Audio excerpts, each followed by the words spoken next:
To resist, former FBI Director James Comey responding to a subpoena from the House Judiciary Committee, tweeting, quote, "Happy Thanksgiving.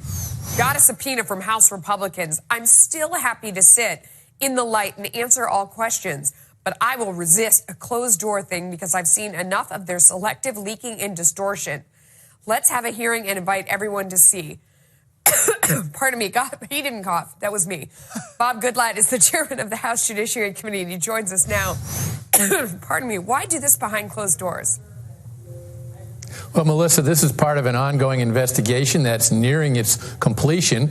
We've talked to more than a dozen witnesses, all with transcribed interviews in private settings. That's how investigations are conducted. The director, I'm sure in all of his years as director of the FBI and as an investigator and an attorney, never, ever conducted an interview and an investigation in public. We have hundreds of questions to ask. The rules of the committee, when you have a public hearing, allow each member to ask 5 minutes worth of questions, and that doesn't permit the kind of in-depth interview by former prosecutors like Trey Gowdy and John Ratcliffe and other investigative staff on the committee to ask the hundreds of questions we have for Mr. Comey. So he's been dodging us for months now, refusing to come in and cooperate, like everyone else we've asked to come in has cooperated, and now he has this dodge of let's do a public hearing. Well, we're not looking for a circus. We're looking for answers, and that's what we intend to get, and that's why it was necessary for us to issue a subpoena, which, by the way, was served on his lawyer, who accepted it by email. There was no disruption of anybody's Thanksgiving. So what is your first question for him? What is it that you want to know specifically?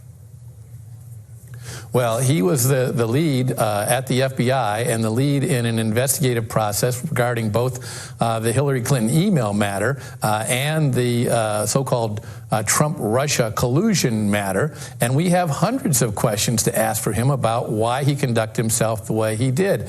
There's an Inspector General's report out that is more than 400 pages long that criticizes him up and down for how he handled the Clinton matter. The other matter is also being investigated by the Inspector General, but we are comparing these two actions by a small group of people at the FBI, led by the director, but also the deputy director, the general counsel, and others at the FBI, and the disparate way they handled these two very important investigations is, quite frankly, stunning. We're trying to get to the bottom of it.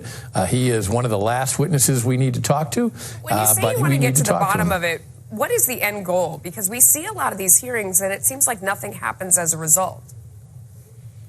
The end goal is very simple, and we're making a lot of progress toward that. The end goal is to make sure that the FBI never, ever interferes in a federal election the way they interfered in this one. And both Democrats, Republicans, and I guess independents, too, should be concerned about how this matter was conducted by Mr. Comey. After all, I would be concerned, if I were a Democrat, to the fact that he reopened the investigation and publicly announced that, which is not FBI protocol, a week before the election in 2016.